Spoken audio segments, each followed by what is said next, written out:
Welcome. This is James Corbett of the Corbett Report with your Sunday update from the Center for Research on Globalization at globalresearch.ca. And now, for the real news. World markets experienced dramatic losses and rebounds last week as investors watched economic developments in Greece with growing anxiety. The jitters come after weeks of gathering turmoil in the Eurozone, starting earlier this month when credit rating agency Moody's Investor Service downgraded Greek debt to Caa1 and indicated a 50% chance that the country would default on its bonds. Just 2 weeks ago, Standard & Poor responded by downgrading Greek debt to CCC, giving it the lowest credit rating for any country in the world. One fear is that the contagion of a Greek default would spread throughout the Eurozone, causing borrowing rates for other fragile European economies in Ireland and Portugal to skyrocket. A Portugal default would be a massive hit to the Spanish banking system, which has the largest exposure to Portuguese debt in the Eurozone. Now Moody's has threatened to downgrade the creditworthiness of some of the largest Italian banks, and has put the Italian public debt on review for downgrade. The EU and the IMF have scrambled to throw together a second massive bailout for the tiny Greek nation, this one expected to be worth 120 billion euros, with 12 billion euros of those funds to be dispersed early next month. The Greek parliament will have to vote this week on whether or not to accept the package, which contains another round of punishing austerity measures as conditions for the funds. As European leaders scramble to further ensnare Greece in a web of bailouts, the Greek people have once again taken to the streets en masse to protest the austerity cuts that are the condition for the so-called rescue. Mass riots have turned the streets of Athens into battle zones between protesters and police, with demonstrators throwing stones and petrol bombs, and police returning fire with tear gas and stun grenades. These protests are reflected in similar large-scale marches in Spain, where demonstrators from Barcelona, Valencia, Cadiz, and other areas of the country plan to converge for a mass demonstration in Madrid next month, where activists have been occupying the central square for several weeks. Now the Germans are beginning to show their frustration at shouldering the brunt of the burden for the Eurozone bailouts, with German Chancellor Angela Merkel under attack by members of her own party for her handling of the crisis. Puzzlingly, the fact that so many European nations are on the verge of economic collapse and the future of the euro itself has now come into question has not only failed to give proponents of European integration pause for thought, it has emboldened them to use the crisis to argue for further centralization of power in the European Union. Earlier this month, European Central Bank President Jean-Claude Trichet used the occasion of a gala where he accepted the Charlemagne Prize for contributions to European unity to call for the creation of a European finance ministry with authority to exercise control of the governments of individual nations. Speaking at the gala, Trichet opined, "In this union of tomorrow, would it be too bold, in the economic field, with a single market and a single central bank, to envisage a Ministry of Finance of the Union?" Last week, the center-left German newspaper Süddeutsche Zeitung wrote, "The idea to create a European monetary fund comes from German Finance Minister Wolfgang Schäuble.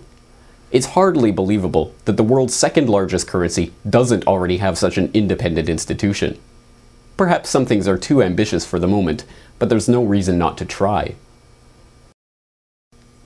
However, critics note how the very tendency towards centralization exemplified by the single European currency has itself been the cause of many of the problems and made the risk of a systemic meltdown spreading beyond the borders of each nation that much more likely. On the floor of the European Parliament in Brussels last week, Member of European Parliament Nigel Farage took the opportunity to put these criticisms to EU President José Manuel Barroso. Mr Barroso, every time I ask you, what is your plan B, you say there's no need. And every time I predict that another country is on the verge of a bailout, you say, no, there's no problem. And here we are, on the verge of the second Greek bailout, and you say there is no alternative. We must continue down this route. We must ignore the fact that the Spanish bond markets are telling us that they are going to be next. What a fine mess you've got us into. You have a 100% record for being wrong with every single prediction about the euro, and when you say today that this package will put Greece on the road to growth, oh no it won't, it'll put them on the road to the third bailout, which we'll be discussing in a few short months' time. I have to say, I find it a truly sickening sight to see the country that actually invented democracy being bullied by you and the increasingly appalling International Monetary Fund, and being told they have to accept this austerity package. They have to accept cutting their economy to a level that will put them into a total economic depression. Meanwhile, in the US, even the Federal Reserve is admitting that the American economy is slowing down, cutting their growth forecast for both this year and next. At a press conference announcing the decision, Fed Chairman Ben Bernanke admitted he doesn't understand why the economy is in such dire straits. We don't have a precise read on why this slower pace of growth is persisting. One way to think about it is that maybe some of the headwinds that have been concerning us, like weakness in the financial sector, problems in the housing sector, balance sheet and deleveraging issues, some of these headwinds may be stronger or more persistent than we thought, and I think it's an appropriate balance to attribute a slowdown partly to these identifiable temporary factors, but to acknowledge the possibility that some of the slowdown is due to factors which are longer-lived and which will be still operative by next year. Now, even mainstream media outlets are beginning to discuss the extent of America's economic woes and to openly air critiques of the Federal Reserve and Chairman Bernanke. Before we get to the banking system, though, your thoughts on Bernanke today? Well, I think this was his swan song. He's done, finished, and none too soon. This whole fabulous exercise in money printing, QE1, QE2, the zero interest rates, has been a calamity of historic proportions. The only thing it did, and we know this now, today, it brought a huge windfall of speculative gains, literally tens of billions to Park Avenue, and left Main Street high and dry with double-digit food and energy inflation and with zero-digit savings on their bank accounts. The problem we have in our economy is a 30-year buildup of debt. Nothing like we've ever seen in history. 52 trillion of public and private debt, 360% of GDP, compared to a normal ratio of 160%.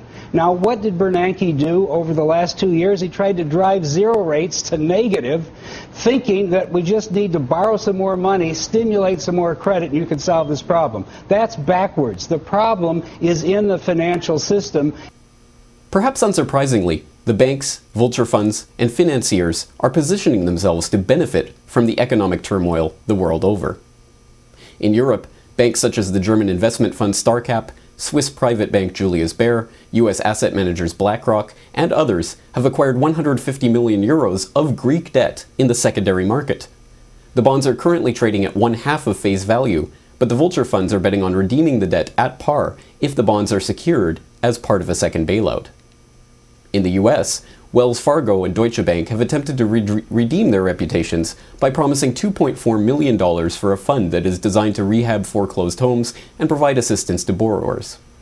The Department of Justice opened an investigation into Deutsche Bank earlier this year for accusations that it had filed false documents in foreclosure proceedings and lied to a bankruptcy judge. And Wells Fargo admitted in February that it was being investigated by several agencies for its foreclosure practices.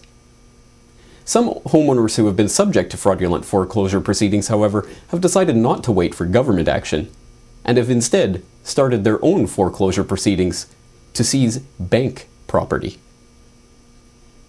This is normally what you'd see when a person's being foreclosed on and their property seized by a bank. But today, it's the other way around. They've ignored our calls, ignored our letters. Legally, this is the next step to get my clients compensated. A Collier County judge said Bank of America had to pay Maureen Nairges and her husband's legal fees after the bank tried to foreclose on their Golden Gate Estates property, but they paid cash. The courts agreed they never had a mortgage to begin with.